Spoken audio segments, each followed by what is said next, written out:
Hello friends and family. I just got back from a trip to Lowe's and I went for a tree and of course as usual wound up with a few other things.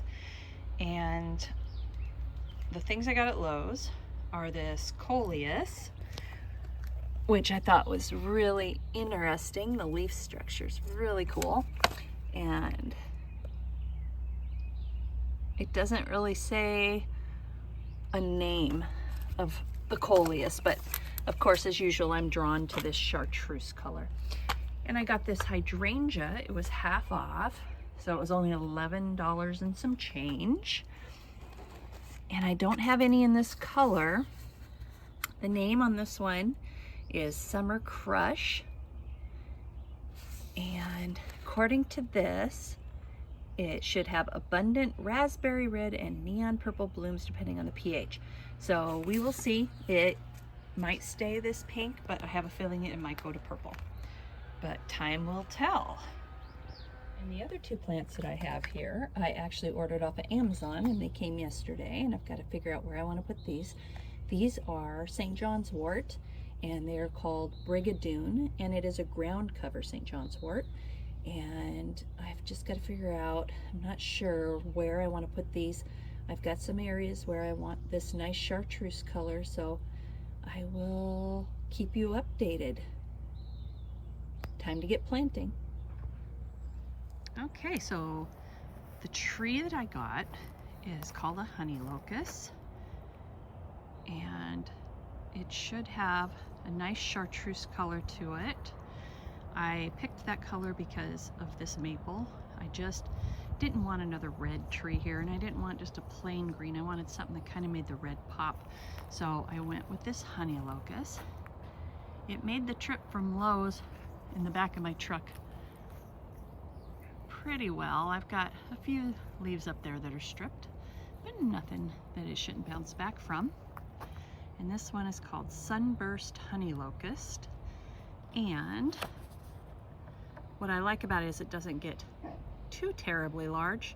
The mature height is 45 feet and 35 feet wide. I don't think I'm going to plant it this close to the neighbor's fence. I'll probably bring it out more in between the Dusty Miller and the Lamb's Ear, and that'll give it spread a little bit more room. I can always trim the branches back so it doesn't encroach on the neighbor's property, but the trunk should never get too large. But I think it's going to be beautiful in this space. So the other thing that I picked up at Lowe's was some topsoil, and I don't think I got enough because I underestimated how large this space is. I really would like to get this corner a little more rounded. I don't think I'm going to get it even with the driveway, but if we could just get it looking a little less sparse and greener, that would be great. Although everything's starting to die back. It always does in the summertime. I don't water any of my grass. And I got some grass seed. Probably didn't get enough of that either, but we'll get this spread out and see how much space it covers up. Okay, the tree is in.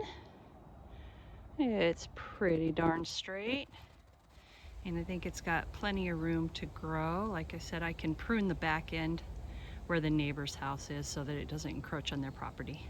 But I'd like it to come out over the grass here and give me some shade in this area, and that means that a lot of these plants under here are going to have to get moved when it gets big. But that's a problem for another day. Didn't do a whole lot today. Just that tree. Backyard's looking so pretty right now.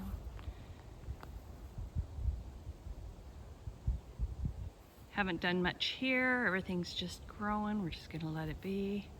I did take a piece from that St. John's wort there toward the back at the base of the walnut tree and planted it here.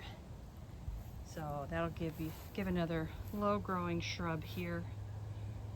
I'm not about to cut the lamb's ear yet. It's getting a little tall for my liking, but the bees love it. So I'm going to leave it for a little while. The lilies have bloomed and they smell amazing. This whole corner smells so good.